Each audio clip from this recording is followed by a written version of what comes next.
बस मालिकों का संगठन प्रस्तावित हड़ताल को लेकर अड़िग है। आपको बता दें कि बस मालिकों के संगठनों और पुलिस अधिकारियों के बीच वीडियो कॉन्फ्रेंसिंग के जरिए हुई बातचीत से भी कोई समाधान नहीं निकल सका। वहीं पश्चिम बंगाल बस मिनी बस ऑनर्स एसोसिएशन के संपादक प्रदीप नारायण बोस ने बैठक के बाद बाहर आकर अपनी बातों को रखा।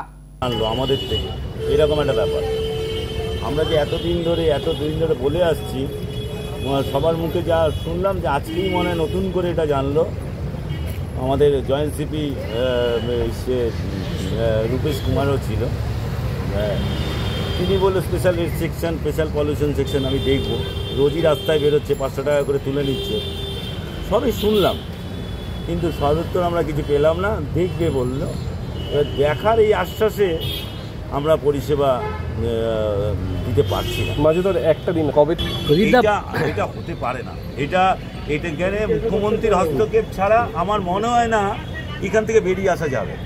আমরা চাইছি মাননীয় মুখ্যমন্ত্রীর মানবিক মুখটা আমাদের এই গণপরিবহনের ওপর একটু দেখান, আমাদের সঙ্গে বসুন, কিন্তু যে সিচুয়েশন চলছে এখান থেকে আমরা বেরিয়ে আসতে পারছি না। আমরা 22, 23, 24 আমাদের জায়গায় অনড় আছি। প্রদীপদা, সব সংগঠন কি একমত হতে পারলেন? আমার তো মনে হচ্ছে মদ আর ট্রান্সপোর্ট থেকেই যা ইনকাম জেনারেট হবে তাতেই 10,000